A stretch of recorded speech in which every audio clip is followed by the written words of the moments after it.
and welcome to Where Are They Now? I'm your guest, Heather Lindstedt, or the host, I'm sorry, class of 1985, and I have a special guest today, Elaine from the class of 1998. Elaine, thank you for joining me today. Thank you. It's a pleasure to be here. Yeah, and so going back, it's always kind of fun to talk about your high school experiences and those kind of things. And you're still obviously close in the area, but what was one of your fondest memories of stepping into the high school as a ninth grader? As a ninth grader, wow, that was over 20 years ago. Yeah. I remember it feeling exciting because it's like you're one of the big kids, right? Yeah. And it's a start of something new, and like those 4 years will count towards college, right? Yeah. And it's like a big school where like there are classes and bells and yeah. So, Chelmsford, though, it does have that small feel, though, because you get to, get anointed into a class, right? Or, you get your dean or your house, and you kind of get small in that thing. Was that a good feeling, though, as a freshman, too? And who was your dean? And do you remember? I don't even remember who my dean was, but you were right. I think there were around like 350 to 400 people per class, and when we go to a class, it's like 30 kids per class. So it's relatively small compared to the college I went to, where there was like 4,000 kids per class. Yeah. And one classroom would be like 400 kids. Yeah. So I wouldn't know anybody really, just like 5 people. So you had a special interest, though, right? Music was an interest. Did you take a music class as a freshman, or was it just really already knowing how to play instruments, or how did that come about? Actually, I started playing the violin when I was 8. I took lessons then, so I started in elementary.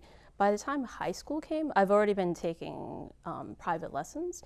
So as a ninth grader, I was just taking classes like orchestra, and I remember Monday nights, Mr. Hansen, which was the conductor at that time, held chamber orchestra rehearsals. So that was what I did, and I think junior and senior year, I did take orchestra as an elective. So was that an easy transition, though? You already knew how to play, but it's kind of an instant friend group, though. Yeah, it wasn't a difficult transition because in McCarthy, it was a lot of the same kids. Okay. A lot of the same kids playing in the orchestra. They also played in the orchestra in high school. Very few people started playing a musical instrument in the ninth grade. It is hard to pick it up at that age as well. You can, but it's hard. So talk about that. Talk about orchestra. You're playing the violin. But do you get to? I don't know. It's still a team event, right? Kind of everybody has to hit the notes at the right time and those kind of things. Is there, I know you have a director, but how is that, that it works? When do you guys know that you did a really great job? Because you turned into a director too. So going from playing the instrument to then directing, how do you know when everything in that thing, because to the blind eye, I listen to the orchestra, right? And I never think anybody messes up. But how do you know when you're really that good? Well, that's a very good question. That relies on the conductor, which makes some hand signals, and normally everyone in the orchestra needs to watch the conductor so that they know when to play. And everyone has a part to play. So if one person messes up, it's not going to sound that good. Right. And sometimes when you're playing in the orchestra, it's kind of hard to hear how it sounds all together because you're sitting in one section. Yeah. Normally the audience can hear, and specifically when they're sitting in the middle, they can hear it all playing together. Yeah. Yeah. Well, it's just, because I've gone to Broadway and stuff like that, and they have the orchestra, and it's just, there's so much going on, but I just didn't know as a team, when you guys finish a show, do you know when you had an exceptional show, or does it always have to be perfect? I think you, each individual will know if it's good or bad. I mean, hopefully it's good, because everyone that plays in an orchestra and they give a show or a concert, they do go through some time with rehearsals. Yep. And then when everyone's finished, then you hear the audience. And that's normally like, if they applause, normally the louder it is, you did a good job. Yeah. I don't think that any concert I've been to, regardless of age, did a bad job. Yeah. It's an effort as well. So Mr. Hansen was a big influence. Oh yeah. On what you did. Yeah. And I don't think, we talk a little bit at Chelmsford, we talk a lot about, when the sports win and those kind of things. But there were so many awards that you guys received when you were in high school. Like tell us about some of the awesome opportunities that you had to kind of do different things throughout the state.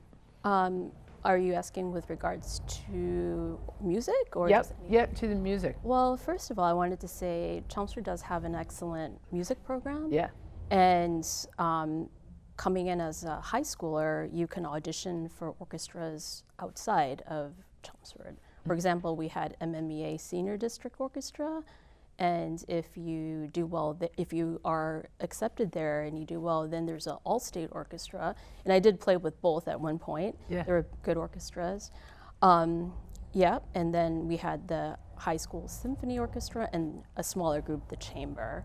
I did play in another orchestra outside of Chelmsford as well, and yeah, so that took a lot of my time, my 4 years in high school. Is that when you're in the orchestra, is there a season for it or is it all year long? All year long. Yeah. It's unlike sports where they have like seasons all year long. Yeah. Yeah. And how did that impact your academics? It's kind of like a balance, right? You have to kind of allocate time to academics. Like you have to study, and Chelmsford offered a lot of AP classes and honors classes, which were hard, Yeah. right? Yeah. So you have to allocate time for studying and allocate time to practicing. Yeah. And on Sundays, I performed with or rehearsed with the Boston Youth Symphony Orchestra, so that took up like all my time as well. So I kind of had to finish most of my work either before Sunday or else Sunday night I'm screwed. Yep. Yeah. So were there high times like during like the Christmas time and that you were performing, or did that take extra time? Were there other shows that really stole a lot of your time? I think that the shows where the concerts are planned, like there was a Christmas concert, and there was like a concert during the spring, and then towards the end of the school year. So those were planned, and we usually have rehearsals like on Mondays that were planned, but everything else you can work around. And normally like when we rehearse, that's when we practice. So when we go home, we can allocate time for something else. Yeah.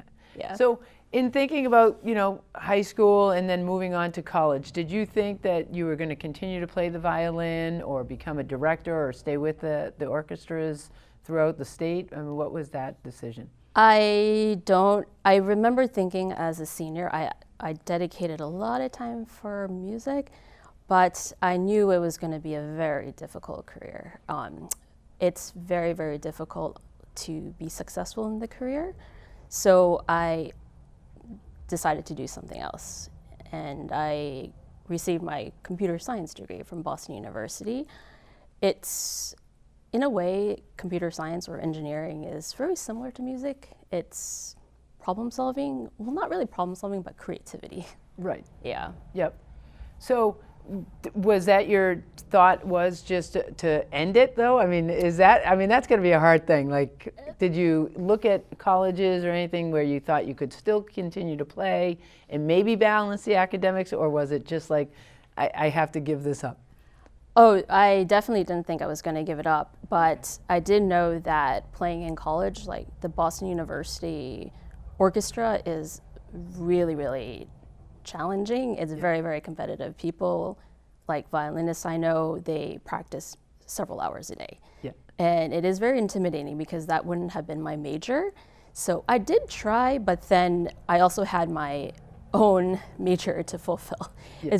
It was a little bit challenging to do both. Yeah. So I did sort of give it up temporarily. Yeah. Yeah. Yeah. What about that transition though? Chelmsford, smaller school, you kind of already talked about it. What made you decide that you thought you wanted to go to a city where a lot bigger? I mean, I've seen BU, I mean, you know, you're looking at placards to identify different buildings through the city that are a part of the university. But was it to go to the city and do something completely different, or what was that experience like? That's exactly it. So I thought about going into the city because it's completely different from living in I don't think Chelmsford is that small, but it's a small suburb compared to the city. Yep. And I thought I remembered thinking it would be pretty cool to say I grew up in a suburb and I went to college for 4 years in a university. So you get the both of both worlds. Yeah, and did you think though that Chelmsford had given you, well, obviously you got accepted into BU, but did you feel like you had enough background at Chelmsford and knew how to navigate, and you'd be fine navigating a larger university? Oh yeah, in terms of academics, Chelmsford offered like a really good program for math and science. Well, that was my more, like I was better at math and science than I was in English. Yeah. So I focused on those classes more. And it did. Like I took math classes as well in BU, and Chelmsford prepared me really well for that. Yeah. Yeah. So engineering was always, though, as soon as you got on the campus, is that what you really knew that that's where you were headed? I did know for a few reasons. For example, I like technology. Like cell phones weren't really that popular when I was in high school. It was in college. But I've always liked new technology. Like I like working with the latest and greatest tools, which is what engineering is all about, right? Yeah. And it's creativity, you know, when you develop code, you test a piece of software, everybody does it in a different way. Yeah. And some people do it more elegantly than others, and some vice versa. So you said that being in the orchestra and those kind of things, and now you're a lead, right, in your position, right? Is that like the same thing that I was kind of analogizing, like in the orchestra, like you've got to know what everybody else is playing, and you're obviously the conductor is giving the directions and stuff like that. But do you feel like that there is a correlation for where you are right now?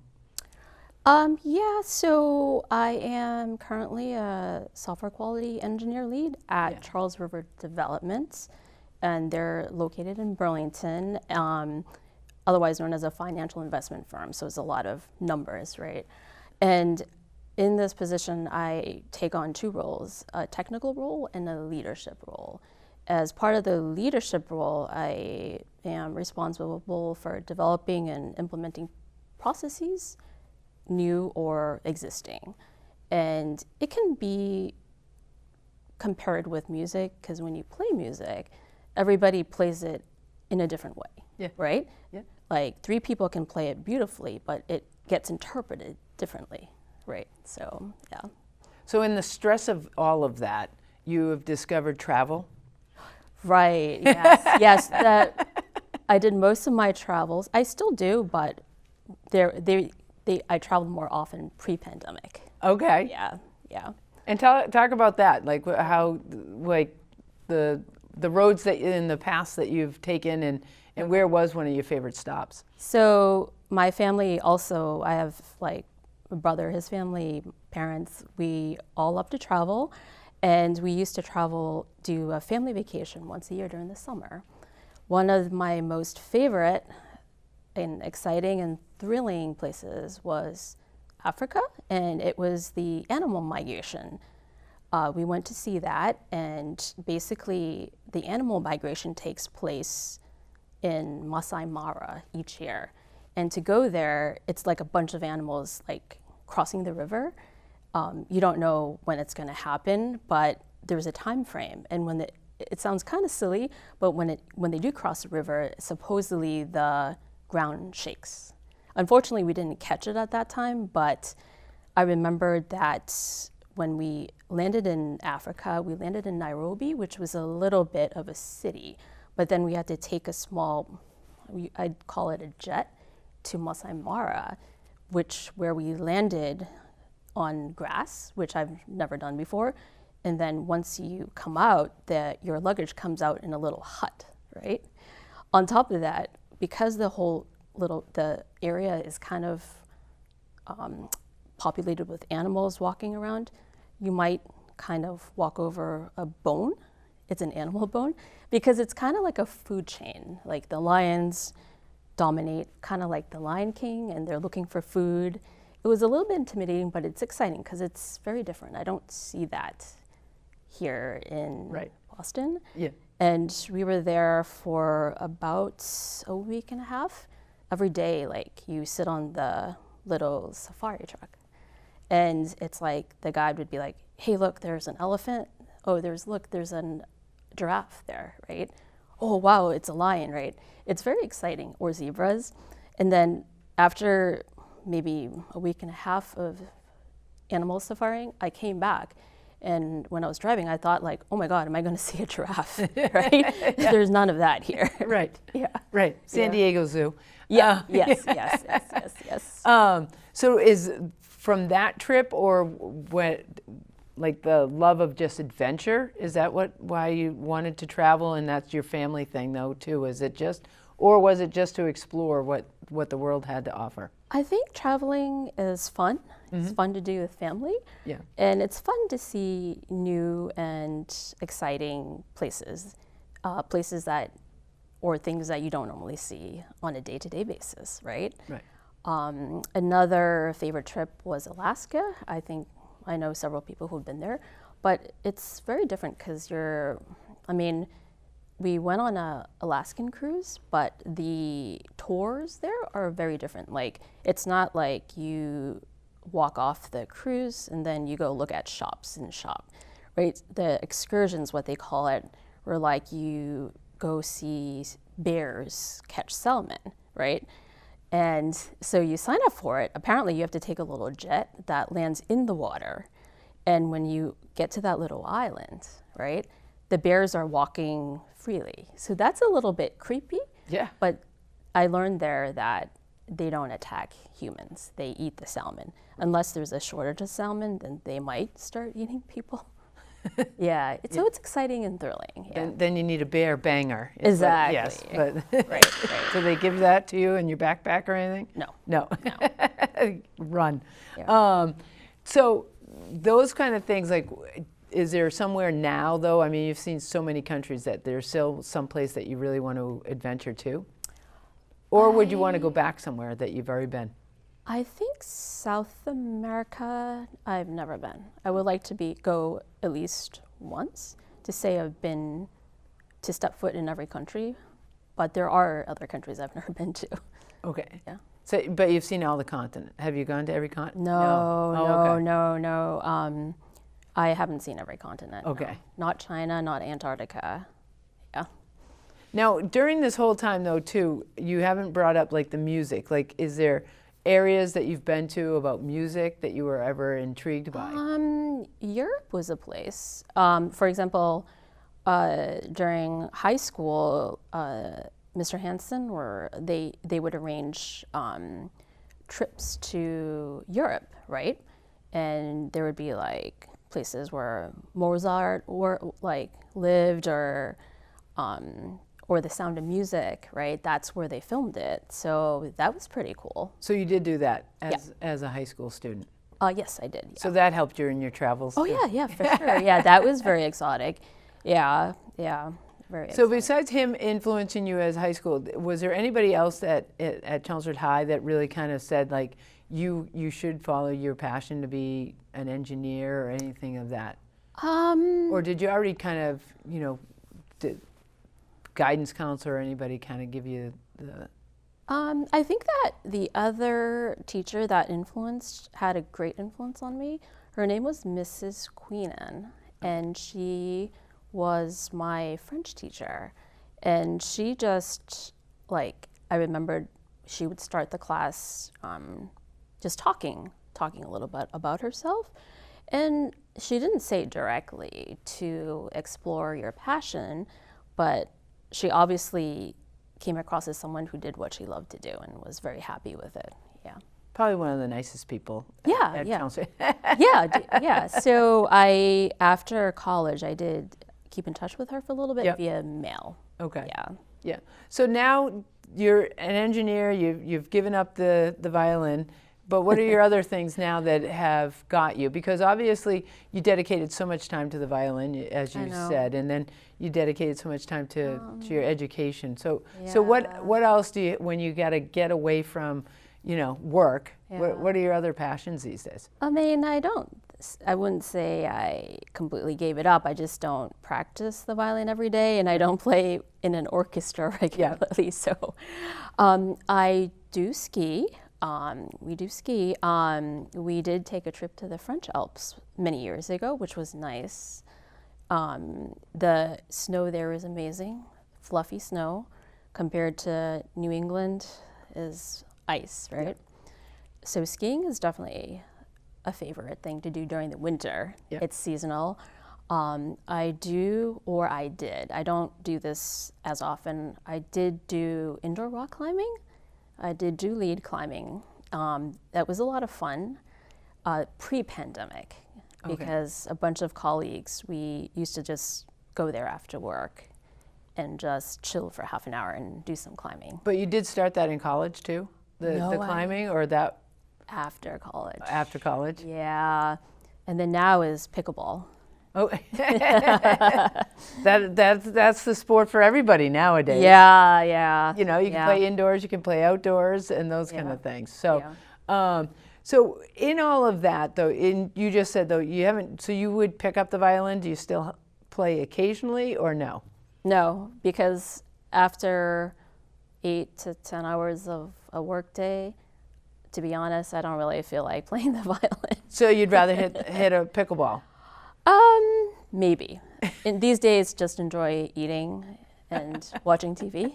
Maybe that's a sign of you're getting old. Well, maybe, or right now you're just thinking that because it's winter right now and we're all stuck inside. But the spring will get you outside and again.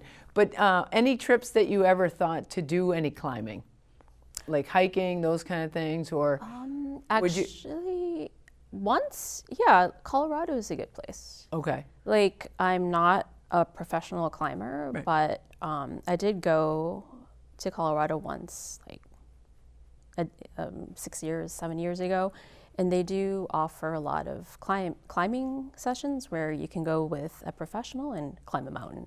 Yep. Yeah, so that is one thing I would think about redoing.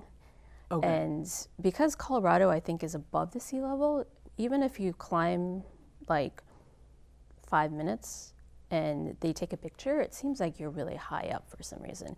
Because Colorado is beautiful because there's so many mountains. You can't really do that here in Boston. Yeah. That's true. Yeah. Now, as far as those kind of things, anything about going back to see orchestras or shows and those kind of things, is that still something that? Oh, yeah. And is it because you just have an ear for it, or is it relaxing, as you were just talking about, like what kind of experience is it to sit and watch compared to the stress of being involved? Given that I know I would like to see the Chelmsford High School Orchestra play, it's just nice to see what they're playing these days, like what songs they're playing. I do have a niece that lives in Lexington, and she is also playing the violin. So I've attended a couple of their orchestra concerts as well, because I'm informed of when the concerts are. Right. Yeah, but it's fun this time to be a spectator. Yeah. Now, your brother went to Chelmsford. Did he play in the orchestra, or was he not a musician? Or He did the exact same thing I did. he did. Yep, he played the violin, and he was in the orchestra. He auditioned for those MMEA senior all-state orchestras. He played all the way up until 12th grade, and then pursued engineering degree as well. So maybe it runs in the family. Okay. Is your dad or mom an engineer, or? My dad is an engineer. Okay. So that runs in the family. He's now retired. My mother is actually a piano teacher. Okay, so there's the music part. Exactly. Okay, so Dad had that, and there's the connection. Yeah. Do you work with your brother? No. Completely different types of engineering, or? Yeah, I'm more software, and he's more hardware and into consulting, I believe. Yeah. Okay. Yeah. So kind of, but did he go to BU too? No, he went to Brown University. Okay. Yeah, no, we're Okay. completely different. Yeah. Well, still a city, not like Boston, but he was in Rhode Island. He was in Providence, right? So kind of a city. Right. Not like that. Right. So your mom still plays? Yeah, she still teaches. Yeah. does? Yeah, she does. Yeah, she has maybe 30 students now because she's nearing the retirement age. She's cutting down, but she still loves teaching. And they both my parents still live in Chelmsford. Oh, they do? Yeah, they Okay. do, yeah. And she teaches most of the kids in Chelmsford still too? I think most of them are from Chelmsford. Some are in Westford Yep. or Acton. Yeah, close by. Now she played the piano, but did she play the violin too? No. No. I think she did, but not like for like years and years. Just she did pick it up at one point, but she didn't play for like 10 years. Okay. Yeah. And how did she get into teaching then? I have no idea. Never asked and she never told me. Really? Did your dad know instruments or know music for your dad? Nope, nothing. He doesn't play a single instrument. Really? And I don't think he's that interested in learning or ever was interested in learning. But he went to all of your concerts and stuff. I did, yeah, he did. So he had a good ear for it because he could probably critique a little bit. I think so. Or your mom said, tell her that she did Right. really well. Right. That kind of happens. Right. So would you ever give back in the field of music as a teacher? Of course. Yeah, I would. I mean, I maybe a decade ago, I want to say, I did have a friend and her daughter was starting to play the violin. And so I did teach her for a little bit, but that was just like a little side thing that I did because I had a full-time job. Right. I couldn't, it's hard for me to devote like 100% to students. It was only one student. Right. Yeah, so yeah, it's fun teaching, like starting from the basics. But I'd have to admit it's been a long time for me, so I have to kind of go back, like dig out my notes on how to like teach and how to interpret music. Right. But it sounds like you have a passion for things, from rock climbing or indoor climbing and those kind of things. So I just feel like you've stolen all this great things from some great teachers at Chelmsford High, and you seem to have this passion that you'd probably give back. That's why I was asking. Like, you just seems like if somebody did say to you, hey, can you teach me? You would do it. I would do it. Yeah, Yeah. I think that's kind of what I'm getting from our talk and those kind of things. So I really appreciate talking to you, and I think probably I'll have you back in 5 years, and you'll be like, oh, I'm an instructor for this, and that. Oh, and I've traveled to 50 more countries. So. Right. Elaine, it's been so great to have you on the show. Thank you for coming and telling me everything about it, and I wish you all the best. And I am inviting you back in 5 years. Okay? To everybody, thank you for joining me here at Where Are They Now? And I'll see you for our next show.